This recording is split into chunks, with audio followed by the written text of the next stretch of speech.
Movie की शुरुआत होती है और हमें बताया जाता है कि पैसिफिक ओशियन से एक ऐसा रास्ता और एक ऐसा गेट खुल चुका है जो कि पोर्टल का काम कर रहा है। असल में ये मॉन्स्टर्स एलियंस की तरफ से भेजे हुए हैं जो कि दुनिया पर कब्जा करना चाहते हैं। इन मॉन्स्टर्स का नाम काइजू है, जिसका मतलब है जायंट मॉन्स्टर, और ये काइजू इसी पोर्टल में से निकलकर दुनिया में तबाही मचा रहे हैं। शुरू में इस पोर्टल से सिर्फ एक काइजू बाहर आया, जिससे कि सभी इंसान बौखला गए। हर तरफ मौत का खेल शुरू हो गया और शहर शहर तबाह होने लगे। ऐसे में काफी कोशिशों के बाद आर्मी इस काइजू को मारने में कामयाब तो हो जाती है, मगर ये उस तबाही का अंत नहीं था, क्योंकि कुछ महीनों के बाद एक और काइजू उसी पोर्टल के जरिए अर्थ पर आता है और दोबारा से मौत का खेल शुरू हो जाता है। और अब इस तबाही को देखकर सभी समझ गए कि अगर सब इंसान साथ मिलकर उसके अगेंस्ट कुछ नहीं करेंगे तो तबाही रोकना आसान नहीं है। इसलिए सभी कंट्रीज मिलकर अब इसका हल सोचने लगी, जिससे कि सभी इस सोल्यूशन तक पहुंच पाए कि अगर उन्हें इस मॉन्स्टर को हराना है तो इसके लिए उन्हें भी एक बीस्ट की जरूरत पड़ेगी। जिसके बाद सभी साइंटिस्ट इस प्रोजेक्ट पर काम करना शुरू कर देते हैं और इस प्रोजेक्ट के बाद एंड में वो एक बहुत बड़े रोबोट को तैयार करते हैं जो कि इस मॉन्स्टर से कई गुना बड़ा और पावरफुल है। एक ऐसा कंट्रोल करने का प्रोसेस भी उतना ही टेक्निकल है। इस रोबोट को मैन्युअली चलाना पड़ता है। जब पायलट को इस रोबोट को चलाने दिया गया तो वो भी कामयाब ना हो सका। उसका दिमाग इतनी पावरफुल टेक्नोलॉजी को कंट्रोल नहीं कर सका, जिसके बाद डिसाइड किया गया कि अब इस रोबोट को 2 पायलट चलाएंगे। लेकिन इसके लिए जरूरी था कि इन दोनों पायलट्स के दिमाग आपस में अच्छी तरह से कोऑर्डिनेट करें और ये प्रोसेस शुरू किया जाता है और रोबोट्स को काइजू के अगेंस्ट मैदान में उतारा जाता है और ये रोबोट्स अपना काम बहुत ही अच्छे से परफॉर्म करते हैं और काइजू का खात्मा कर देते हैं। मगर ये सिलसिला अभी भी रुका नहीं है और कुछ टाइम के बाद और भी काइजू अर्थ पर आते रहे, लेकिन इंसानों में इनका वो खौफ नहीं है क्योंकि अब इनके पास रोबोट है जिसकी मदद से इन मॉन्स्टर्स का खात्मा कर रहे हैं। अब ऐसी ही वक्त गुजरता है और हम देखते हैं कि इस सब को 6 साल गुजर चुके हैं।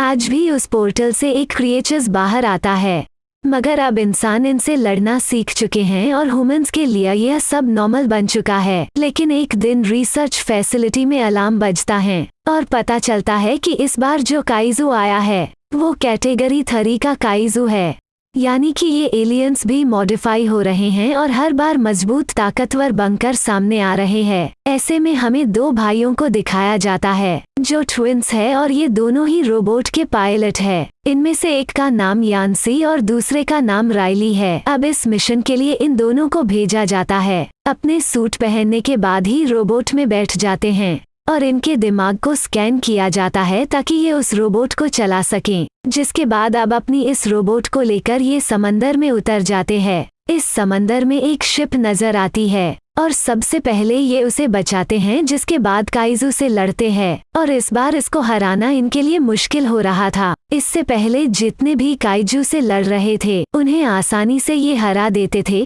मगर इसको मारना आसान काम नहीं था। फाइट के दौरान रोबोट का लेफ्ट हैंड काट देता है, जिसके बाद वो रोबोट के उस एरिया को जिसमें कि ये दोनों भाई मौजूद हैं उसको तोड़कर यान्सी को बाहर निकालकर उसे मार देता है। ये देखकर राइली को बहुत गुस्सा आता है और वो उस काइजू को मार देता है, मगर वो अपने भाई की मौत की वजह से सदमे में था। खैर, इस वाक़ये को अब 5 साल गुजर जाते हैं और आर्मी से हमें पता चलता है कि इंसानों के लिए अब इन काइजू से लड़ना मुश्किल हो रहा है, क्योंकि हर बार वो ज्यादा पावरफुल होकर दुनिया में आते हैं। इस प्रोजेक्ट को डिफाइन कर रहे होते हैं। वो इस प्रोजेक्ट से खुश नहीं होते और वो मार्शल से कहते हैं कि तुम अपने रोबोट्स को हांगकांग भेज दो। हम अगले 8 महीनों तक हम तुम्हें फंडिंग करते रहेंगे जब तक कि कोस्टल वॉल तैयार ना हो जाए। असल में समंदर की के इर्द गिर्द एक बहुत बड़ी वॉल तैयार की जा रही थी जो अगले 8 महीनों में तैयार हो जाएगी ताकि काइजू दीवार के उस तरफ ना आ सके। लेकिन मार्शल इस बात से सहमत नहीं थे। वो इस प्रोग्राम को खत्म नहीं करना चाहते थे, जिससे वो अपनी एक अलग टीम बनाने का फैसला करते हैं। वो किसी तरह से राइली तक पहुंच जाते हैं, जो कि पूरी तरह से इस प्रोग्राम को छोड़ चुका है, क्योंकि जब से उसके भाई की मौत हुई है उसने इस प्रोग्राम को छोड़ दिया है। उसके दिमाग से जुड़ा हुआ था मार्शल उसे कहता है कि उसे उसकी ज़रूरत है। मैंने जो रोबोट बनाए उसमें से एक रोबोट ऐसा था जिसको सिर्फ तुम और तुम्हारा भाई चला सकते थे, और मुझे एक पायलट की ज़रूरत है। तो रॉयली साफ साफ मना कर देता है, पर मार्शल कहते हैं कि तुम्हें ये करना होगा क्योंकि पूरी दुनिया की जान खतरे में है। इसीलिए रायली मान जाता है और वो मार्शल के साथ हांगकांग जाता है, जहां पर ये सब सीक्रेट ही काम करते हैं। अब सिर्फ 4 ही रोबोट्स बचे हैं। मार्शल बताते हैं कि वो ओशियन के उस पार हमला करने जा रहे हैं, जहां से वो काइजू निकलते हैं। रायली कहता है कि हम पहले भी ये कोशिश कर चुके हैं। दूसरी तरफ मार्शल की अडॉप्टेड बेटी माको को दिखाया जाता है, जो कि पूरे प्रोग्राम की डायरेक्टर हैं। माको मार्शल से कहती है कि रायली के साथ वो भी पायलट बनना चाहती है, ताकि वो भी रोबोट के दिमाग को कंट्रोल करके उस काइजू के साथ लड़ सके, पर मार्शल पूरी तरह से इसके लिए मना कर देता है। दरअसल काइजू ने माको के पेरेंट्स को मारा था। मार्शल कहते हैं कि बदला एक जख्म होते हैं, और जख्म होते हुए कोई भी दिमाग को कंट्रोल नहीं कर सकता, इसीलिए वो माको को मना कर देता है। अब रायली का दूसरा पायलट चुनना था, और ये प्रोसेस अब शुरू हो जाता है। अब एक आदमी को रायली से फाइट का कहा जाता है। रायली सभी को एक ही बार में हरा देता है, और इसके बाद माको उससे लड़ने आती है। माको और रायली एक ही तरह के फाइटर्स होते हैं, इसलिए अब फैसला किया जाता है कि रायली का नया पायलट माको ही होगी। इन दोनों को टेस्टिंग के लिए इनके रोबोट्स के अंदर डाला जाता है, जहां पर इन दोनों के दिमाग को जोड़ दिया जाता है। पर कुछ वक्त के लिए रायली खो जाता है, जहां पर काइजू ने उसके भाई को मारा था। इसी में उसका कनेक्शन माको से टूट जाता है। माको को भी अपने बचपन के उस पल में खो जाती है, जिस पल में काइजू ने उसके माँ बाप को मारा था। रायली ये सब कुछ देख रहा था और समझाता है कि ये सब एक वहम है, पर माको को तो कुछ भी समझ नहीं आ रहा था।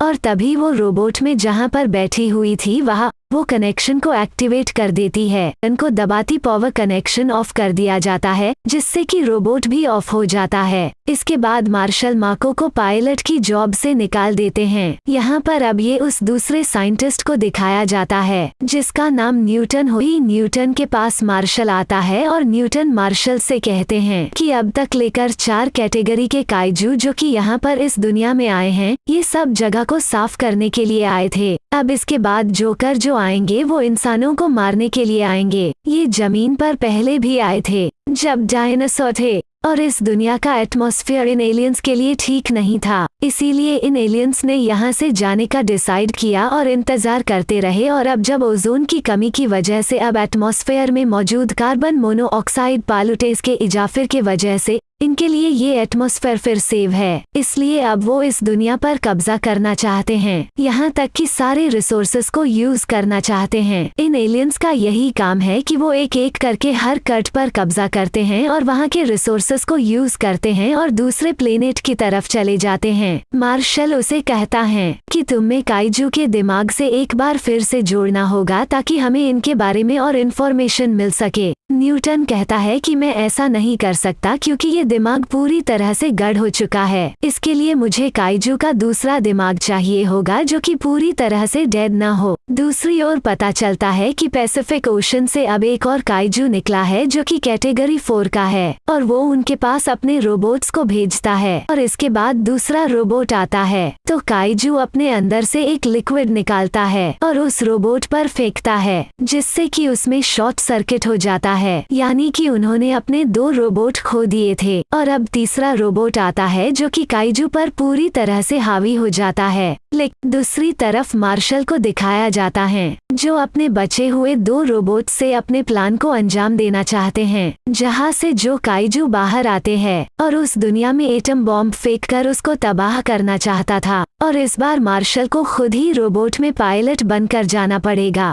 फिर कैटेगरी 5 का काइजू मार्शल पर हमला कर देता है। वो कुछ ही देर में उन्हें गिरा देता है, लेकिन मार्शल भी उसे जख्मी कर देता है। जैसे ही वो काइजू उनके पास आते हैं तब वो एटम बॉम्ब छोड़ देता है, जिससे कि उनकी मौत हो जाती। रॉयली और माको का रोबोट काफी जख्मी था, फिर भी वो पूरी पावर यूज करते हैं और वो उस काइजू को लेकर उस दुनिया में चले जाते हैं जहाँ से काइजू बाहर आते हैं। रॉयली और माको उस काइजू को मार देते हैं और उस दरवाजे के पास जाते हैं और वो दरवाजा खुल जाता है और वो दोनों अंदर चले जाते हैं। माको का ऑक्सीजन लेवल बहुत कम होता है, इसलिए रॉयली उसके कैप्सूल को सरफेस पर ले जाता है और वो उस दुनिया में आ जाता है जहाँ उसे एटम बॉम्ब ब्लास्ट करना था। और एलियंस उन्हें देख रहे थे, लेकिन उन्हें कुछ भी समझ में नहीं आ रहा था और वो बॉम्ब ब्लास्ट होने वाला था। तभी रॉयली अपने कैप्सूल को रिलीज कर देता है और इसके बाद बहुत बड़ा ब्लास्ट होने वाला था। फिर वो दुनिया और रास्ता जहाँ से काइजू आते थे वो भी पूरी तरह से तबाह हो जाता है